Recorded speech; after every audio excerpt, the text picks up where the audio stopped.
Halo sahabat YouTube, salam jumpa di channel Razon Wanenur, channel khusus jalan-jalan, traveling, dan spot wisata. Kali ini saya akan berbagi perjalanan kami ke Candi Ijo yang ada di Yogyakarta. Untuk lebih lengkapnya bagaimana keadaan Candi Ijo, simak terus ya video ini sampai akhir. Ayo guys, kita naik. Setelah dari pintu masuk tempat pembelian tiket, kita langsung naik tangga menuju ke atas. Karena Candi Ijo ini seperti punden berundak seperti ini, berundak pertama, kedua, dan kita naik ke berundak ketiga atau puncaknya tempat Candi Ijo ini berada. Ini kita sudah tepat berada di atas, dan di sini kita bisa melihat pemandangan yang indah, dan di arah belakang kita bisa melihat pemandangan yang keren banget. Nah, Candi Ijo ini ternyata berada di puncak bukit. Ini dia, kita di atas bukit. Kalau lagi cerah kita bisa melihat Gunung Merapi dan juga Bandara Adi Sucipto Yogyakarta. Yuk kita lihat candinya dulu yuk, bagaimana keadaan candinya secara detail.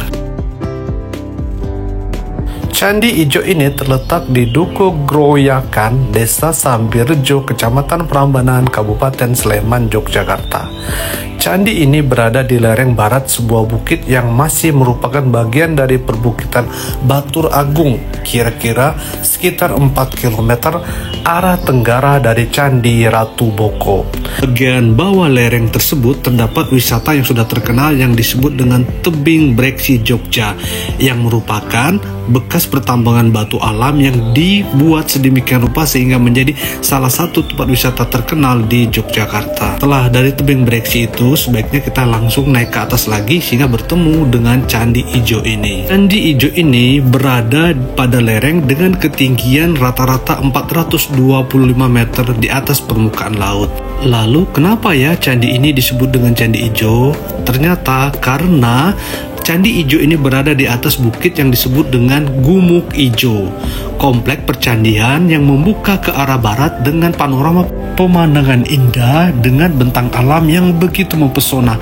Terlihat persawahan dan juga bukit-bukit, hamparan perkebunan, bahkan terlihat juga Bandara Adi Sucipto serta perumahan yang bersusun indah. Dataran tempat komplek utama candi memiliki luas sekitar 0,8 hektar. Namun kuat dugaan bahwa komplek percandian Ijo ini jauh lebih luas dan menjorok ke barat dan utara. Dugaan itu didasarkan pada kenyataan bahwa ketika lereng bukit Candi Ijo di sebelah timur dan sebelah utara ditambang oleh penduduk, banyak ditemukan artefak yang mempunyai kaitan dengan candi. Komplek percandian Ijo ini dibangun pada punggungan bukit yang disebut dengan Gumuk atau Bukit Ijo. Nama ini telah disebutkan dalam prasasti Po berangka tahun 906 Masehi yang berbahasa Jawa kuno. Secara keseluruhan, komplek candi ini merupakan teras-teras berundak dengan bagian terbawah di sisi barat dan bagian tertinggi berada di posisi timur, mengikuti kontur bukit. Komplek percandian utama berada pada ujung timur. Di bagian barat terdapat reruntuhan bagian candi yang masih dalam proses eksavasi atau belum dipugar atau dalam proses pemugaran. Komplek percandian utama terletak di punggung atau di bagian timur yang menempati teras tertinggi pada punden berundak ini. Di bagian ini terdapat candi induk yang telah dipugar, dan terdapat 3 candi pengapit atau candi perwara. Candi induk yang menghadap ke barat dan 3 candi perwaranya menghadap ke timur berhadapan dengan candi induk.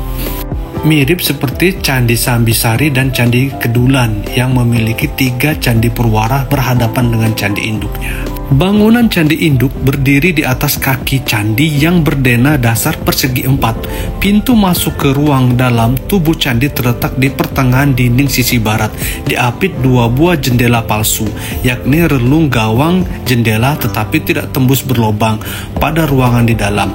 Pada dinding sisi utara, timur, dan selatan masing-masing terdapat 3 relung yang dihiasi ukiran kala makara. Mencapai pintu yang terletak sekitar 120 cm dari permukaan tanah, dibuat tangga yang dilengkapi dengan pipi tangga yang berbentuk sepasang makara, makhluk mitos berbentuk bertubuh ikan dan berbelalai seperti gajah.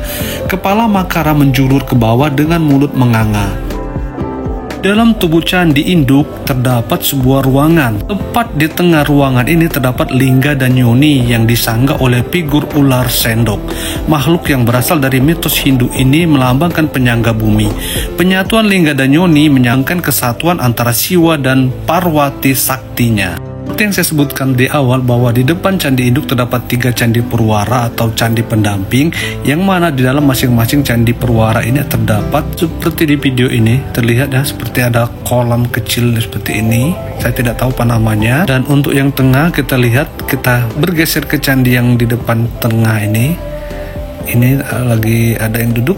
Nah, nanti kita lihat dalamnya apa, dan dalamnya ternyata ada sebuah patung atau arca sapi yang disebut dengan Nandi yang merupakan kendaraan Dewa Siwa. Kita bergeser lagi ke candi sebelahnya, kita lihat apa isi di dalamnya.